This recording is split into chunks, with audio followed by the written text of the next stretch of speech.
Oke. Assalamualaikum warahmatullahi wabarakatuh. Kami dari kelompok 11 Integrasi Nasional dan Struktur Masyarakat Indonesia. Sebelumnya saya perkenalkan anggota kelompok kami. Yang pertama saya sendiri Muhammad Naufal Hidayatullah, yang kedua ada Yusuf Ibrahim Faruk Asda, dan yang ketiga ada Saidatul Mubarakah, dan yang keempat ada Nilta Kemalia Mandala Putri. Langsung saja ke materi yang pertama.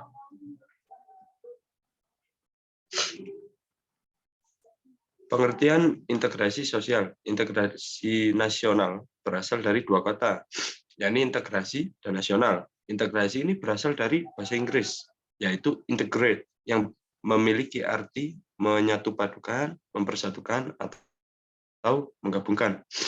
Poin yang pertama yang kita bahas adalah dari Kamus Besar Bahasa Indonesia, yaitu KBBI.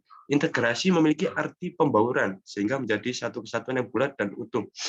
Dan poin yang kedua, secara politis. Integral nasional secara politis ini memiliki arti bahwa penyatuan berbagai kelompok, budaya, dan sosial dalam kesatuan wilayah nasional yang membentuk suatu identitas nasional.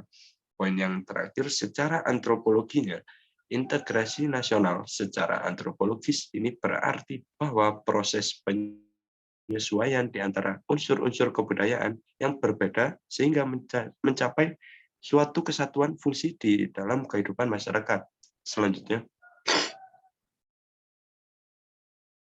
materi selanjutnya yakni adalah faktor pendorong integrasi nasional. Faktor yang pertama yaitu adanya rasa yang senasib dan seperjuangan yang diakibatkan oleh faktor-faktor sejarah Indonesia telah mengalami sejarah yang kelam di masa lalu, terutama zaman di mana Indonesia dijajah oleh bangsa lain selama bertahun-tahun. Dan faktor yang kedua adalah adanya ideologi nasional negara kita. Indonesia adalah Pancasila. Sebagai ideologi nasional, Pancasila tidak dapat digantikan oleh ideologi manapun. Karena Pancasila tingkatannya memang yang paling tinggi di negara kita. Faktor pendorong yang ketiga adalah adanya sikap tekad dan keinginan untuk kembali bersatu. Perbedaan dan kemajemukan di Indonesia bukanlah salah satu alasan untuk dijadikan faktor penyebab konflik sosial yang terjadi di kalangan masyarakat. Faktor pendorong yang keempat, yakni adanya ancaman dari luar walaupun Indonesia sudah merdeka selama 71 tahun. Bukan tidak mungkin ancaman dari luar itu masuk ke Indonesia, karena ancaman yang ada dari luar bukan hanya dari faktor ancaman kemiliteran, bahkan ancaman dari kebudayaan pun sudah bisa termasuk sebagai ancaman. Materi berikutnya akan saya berikan waktu dan presentasinya kepada Mas Yusuf Ibrahim. Ya, terima kasih Mas Noval atas presentasinya. Di sini saya akan melanjutkan faktor pendukung integrasi nasional. Yang pertama, penggunaan bahasa Indonesia sebagai bahasa pemersatu bangsa. Jadi, faktor pendukung integrasi nasional yang pertama ini adalah bahasa Indonesia sebagai bahasa pemersatu bangsa. Karena kita di negara Indonesia, jadi semuanya harus wajib memakai bahasa Indonesia. Yang kedua, semangat persatuan serta kesatuan di dalam bangsa. Jadi semangat persatuan serta kesatuan sesama masyarakat Indonesia itu menjadi faktor pendukung untuk integrasi nasional. Yang ketiga, adanya kepribadian dan pandangan hidup kebangsaan yang sama, yakni Pancasila. Jadi di sini Pancasila adalah ideologi bagi seluruh rakyat Indonesia yang harus ditanamkan oleh semua rakyat Indonesia. Yang keempat, yakni adanya jiwa dan rasa semangat dalam bergotong royong. Jadi sesama masyarakat Indonesia, sesama rakyat Indonesia itu harus saling membantu, saling bergotong royong. Selanjutnya, Mbak.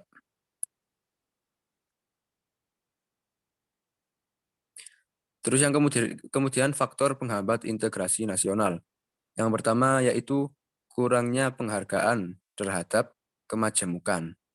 Terus yang kedua, kurangnya toleransi antar sesama golongan.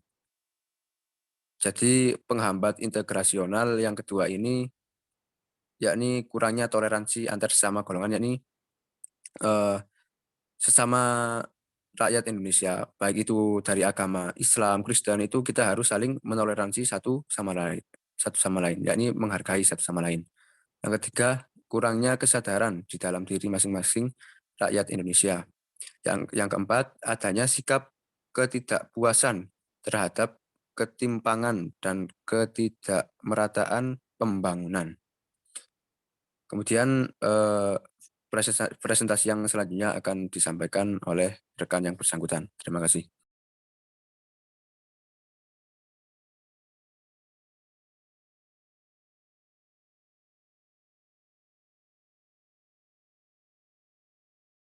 Selanjutnya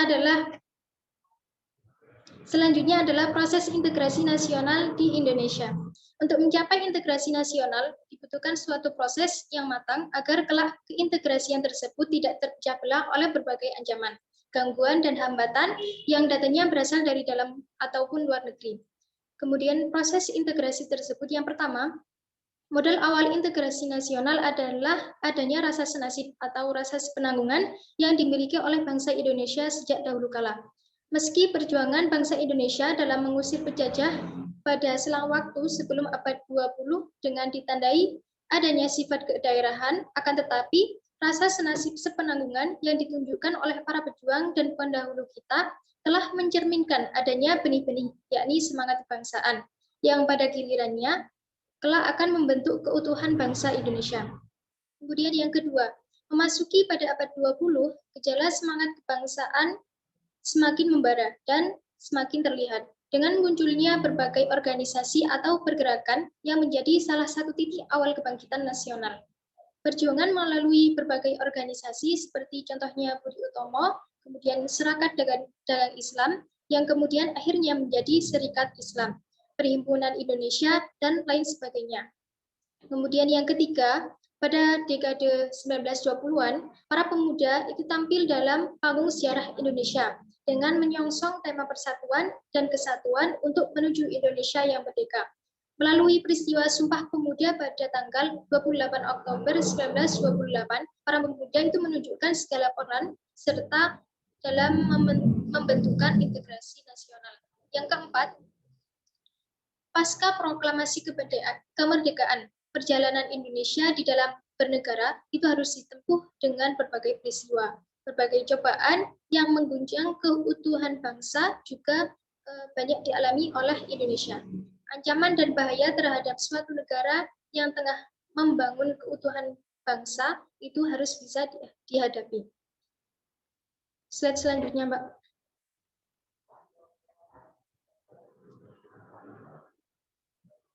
Kemudian adalah pengertian dari struktur masyarakat. Istilah struktur itu dapat diterjemahkan sebagai susunan, bagan, bangunan atau skema, ataupun gambar konkret tentang sesuatu. Oleh karena itu, struktur masyarakat itu dapat diartikan sebagai susunan atau bangunan masyarakat yang menggambarkan tentang suatu lembaga kemasyarakatan atau pranata sosial yang berlapis-lapis. Selanjutnya, Mbak.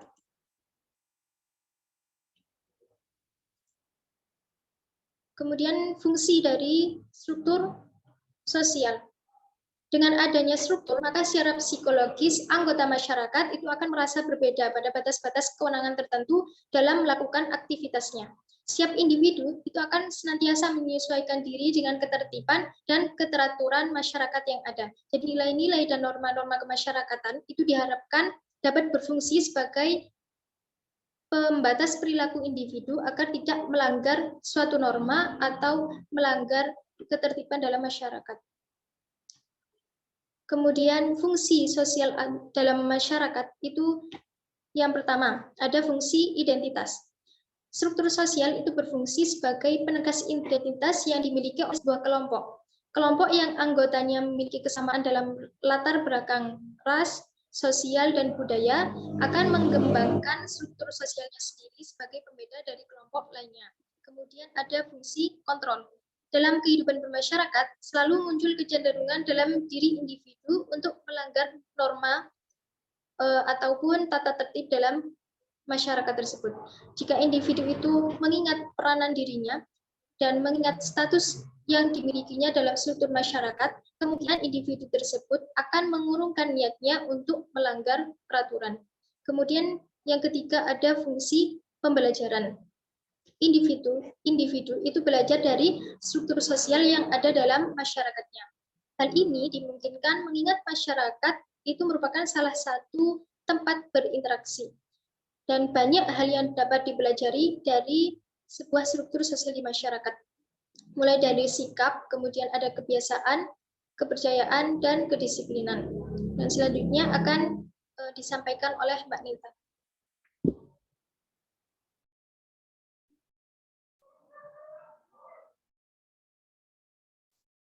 Baik, yang selanjutnya yaitu contoh struktur sosial di Indonesia.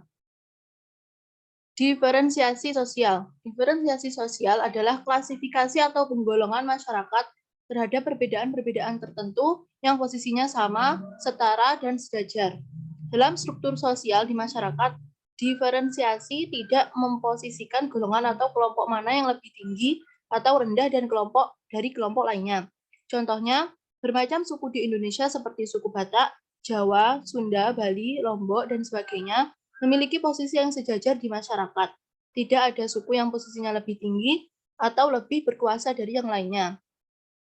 Selanjutnya yaitu stratifikasi sosial. Stratifikasi sosial adalah penggolongan atau pengelompokan masyarakat berdasarkan lapisan atau tingkatan masyarakat dalam struktur sosial di masyarakat. Stratifikasi membagi masyarakat secara vertikal. Artinya ada sekelompok masyarakat yang memiliki posisi lebih tinggi dari yang selainnya. Misalnya yang terjadi di Yogyakarta dan Surakarta, masyarakat Yogyakarta dan Surakarta menganut sistem kasta yang terlihat dari pembagian tingkatan kelas sosial masyarakat yang ada dalam wilayah kekuasaan kerajaan. Tingkat kelas paling tinggi adalah kaum bangsawan yang terdiri dari raja dan keturunannya, hingga keluarga yang masih ada ikatan darah. Tingkatan kelas sosial di bawahnya adalah agamawan, kemudian tingkatan yang paling rendah adalah buruh, petani, dan pedagang. Yang selanjutnya yaitu ciri-ciri struktur sosial. Yang pertama yaitu selalu berkembang dan dapat berubah. Artinya yaitu struktur sosial yang terdiri dari kelompok-kelompok sosial berupa kelas sosial akan selalu terjadi perpindahan individu dari kelas sosial satu ke kelas sosial lainnya yang dilatar belakangi oleh faktor-faktor tertentu. Yang kedua yaitu meliputi kebudayaan dalam masyarakat.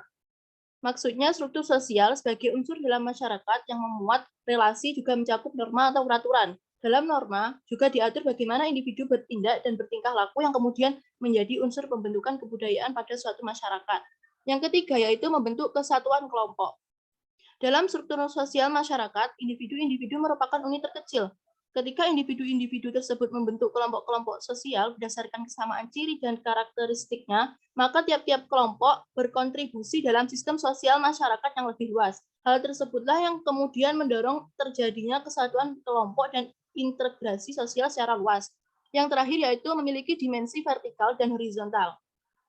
Maksudnya, kelompok sosial berada pada posisi vertikal, dalam artian posisinya tidak pernah setara dalam masyarakat dengan dilatar belakangi oleh beberapa faktor. Selain itu, kelompok sosial juga ada yang berada pada posisi horizontal, dalam artian dianggap setara dalam suatu struktur masyarakat. Tidak ada kelompok yang dianggap lebih unggul dari kelompok lainnya, melainkan hanya sebagai pembeda.